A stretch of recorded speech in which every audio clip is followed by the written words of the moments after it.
I've been just started weaving this pattern, and I checked for threading errors, thought I had everything taken care of. However, I'm not sure if you can notice or not. I'm going to zoom in a little bit. I could see that there was some problem. And if you look right here, and if you look here, something just doesn't seem correct. So I decided to investigate, and I did find some errors. And I'm going to show you what they are and how I've decided to fix them. So when I investigated the one, I found out that this was on shaft 2. If I lift this up here, I'm going to use this. I have 2 heddles threaded side by side. And what was supposed to happen was the one heddle was supposed to be on 1. So I made a mistake.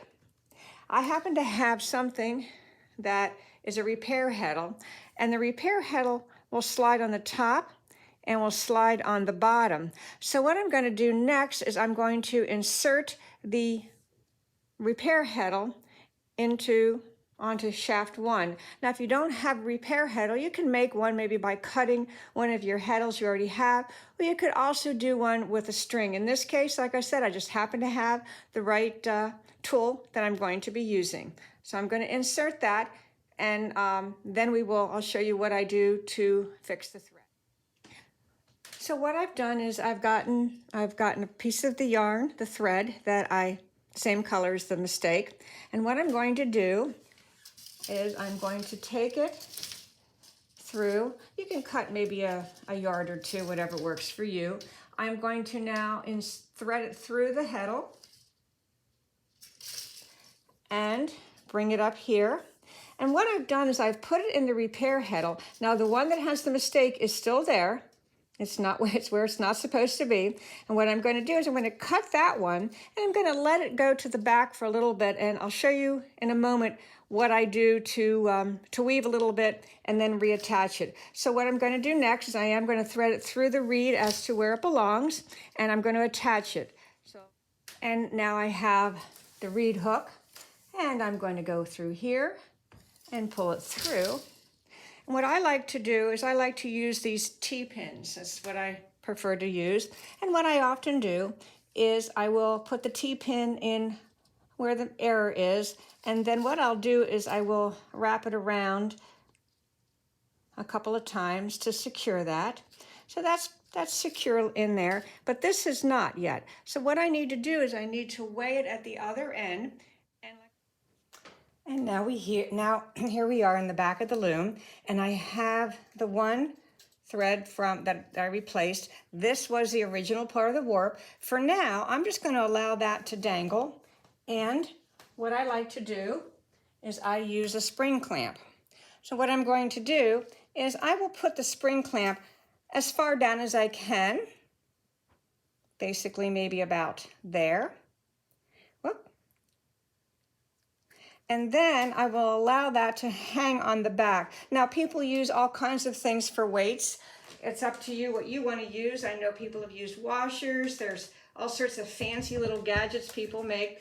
But there it is, just hanging at the bottom of the loom. And what I'll do is I'll keep weaving until I get to an area that there'll be enough for this thread to reach across. Maybe it will go into the fabric cloth about 3 inches, or maybe even 2. And then what I will do, I will take a darning needle and I will weave it into the pattern, and then I will be ready to cut off the repair yarn. I won't need this anymore. This will be back in place where it's supposed to be, and I will keep on weaving.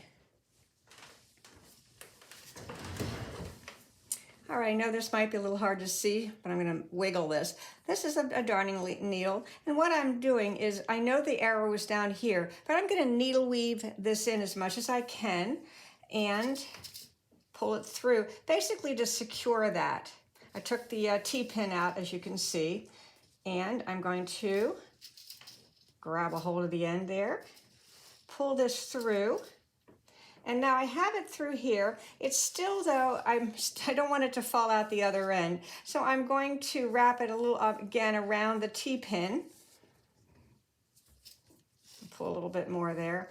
Wrap it around the T-pin. You could take your weight off if you want to while you're doing this. It probably would make it a little bit easier. But again, I just wanted to make sure that that's fairly secure in there. And I'm having a little trouble tucking that back in. There we go. Now I can do the same thing. Now that it's fixed, what I do is I try to find the pattern and take the needle through where that slate blue one is supposed to be. Pull that one through, and again, then I usually thread it through the eye of the darning needle.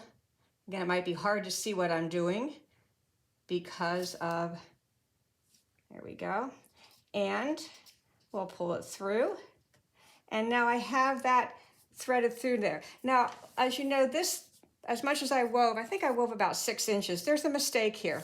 I could have cut it all off and retied it. In this case though, this will be waste. I won't be able to use this, or this will be a sample for my first piece that I'm doing for this project. So that's why sometimes taking a picture, stepping back, looking at what you're doing, you might see what the error is, and then you can fix it. So now that one is fixed. It was basically a missed heddle when I was threading. Rather than going 1 2 1 2, I went 2 2 2, and that can happen very easily at other times as well. So that's one way you can fix that type of a mistake. Now you can see I've been weaving a little bit, and that mistake has been fixed. I still have the T-pin in here because I do have the other end weighted. And I did weave that in, needle weave in. And what I'll do is, like I said, when I get enough that I can maybe overlap the original warp thread, maybe about 2 or 3 inches, then I will cut off the extra thread, and then I will needle weave that in back into place.